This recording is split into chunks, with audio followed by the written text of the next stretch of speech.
Good day and welcome to SCO BRICS Insight, where we today look at everything that's going on in the world of the BRICS. Now, latest statistics from the Russian statistics agency Rosstat have shown a significant increase in the growth of Russia's industrial sector. In fact, even the mayor of Moscow, Sergei Sobyanin, has actually highlighted the impressive growth rates of industrial production in his region. Now let's look at industries which are experiencing the most growth and why. But before we get into that, this once again has made the pessimistic forecasts of Western economists about the Russian economy look particularly stupid. The Business Activity Index, the PMI, Purchasing Managers Index, for Russian manufacturing industries in May rose to 54.4 points, up from 54.3 points in April. This indicates a sharp improvement in the manufacturing sector, according to S&P Global. Now, this is the agency that publishes the results of purchasing management surveys around the world.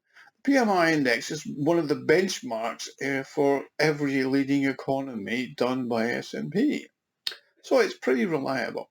In March, the survey reported that activity in Russia's manufacturing sector grew at the fastest pace in almost 18 years.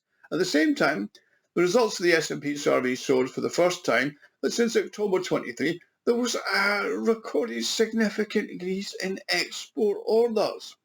That shows clearly that Russia is not only increasing its supply of energy resources, commodities and food products abroad, but also increasing its industrial exports.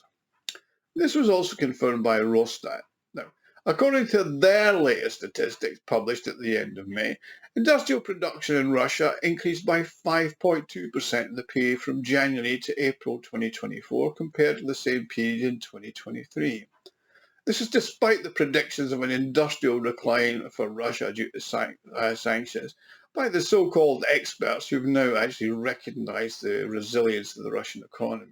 In October 2023, IMF spokeswoman Julia Kozak warned that the Russian economy would be negatively impacted by the departure of multinational corporations, the loss of human capital and the disconnection from our financial markets. She also said that Russian production would be 7% lower than the forecast of the situation pre-Ukraine. However, Russia's economy actually grew by 3.6% in 2023, with a notable contribution from its industry. In the final quarter of the year, capacity utilization reached 81%, which is a high level by Western standards. In 2024, the Russian economy continued to expand. In the first quarter of 2024, Russia's GDP increased by 5.4% compared to the first quarter of 2023. Industry is also growing despite unfriendly actions. Everything's going away. This is primarily due to the processing. In April, Russia recorded an increase in processing of more than 8%. Mechanical engineering also contributed to being a main driver, with output increasing by more than 30%. Now let's look at other segments. For example, the manufacture of computer and electronic equipment has already expanded by 44%. These figures are only the largest sectors of the economic stats. The efforts that have been put into import substitution and the strengthening of technological sovereignty and self-sufficiency have led to the emergence of new industries in Russia, including components for equipment, consumables for used and important equipment, etc. Now, these industrial sectors also contribute to the overall growth, and the situation is especially indicative in the most industrialized regions, including the capital region. In Moscow, this has never really happened before, that the volume of manufacturing grew by 18% in a year. It's just unheard of. Now, but it's not only in defense-related industry, but pharmaceuticals, manufacturing, mechanical engineering, and almost all the key sectors, said the Moscow mayor Sobyanin.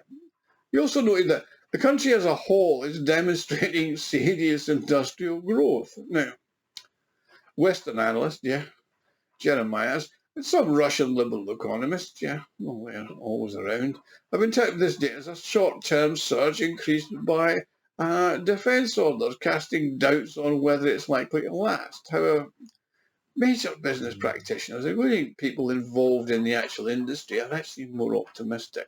And this is reflected in the Business Activity Index, the PMI, as I previously mentioned. Now, what are the reasons for this optimism, and why is Russian industry growing at such a fast pace?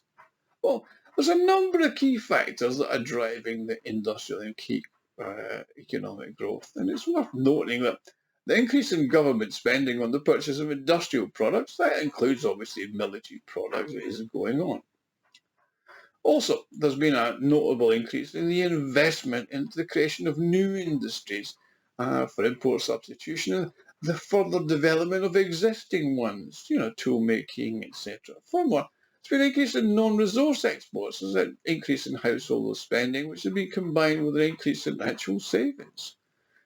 This increase ensures the long-term nature of demand. In other words, the population is supporting the demand for domestic industrial products made at home. The St. Petersburg International Economic Forum, there was a discussion about how to fill the market with goods. Imports are one option, but we've tried that before, and why not just start developing them at home? The development of the domestic industry and production of consumer goods means that will be met with demand from the local population and produce great results for the local industry. Plus, exports, including non-raw materials, have maintained a positive trade balance. Russia has the financial resources to purchase abroad things that it can't make at home, that have not done, but why not just invest in doing that in the equipment for new domestic factories? Russia has a trade surplus, and it increased by 18.8% in the first 4 months of the year to an amount of 50 billion. Who's got a trade surplus of that? Certainly not America. The achievement of a stable trade balance is dependent on the restoration of non-resource exports, and that's happening. That reduces Russia's reliance on global pricing of hydrocarbons, the oil price. Furthermore, export diversification enhances Russia's economic influence. Developing and selling technically developed products strengthens ties with the countries where we're working with them. Here's adjustments, etc.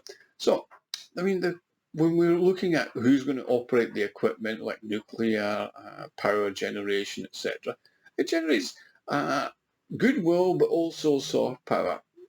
Just look at the nuclear industry.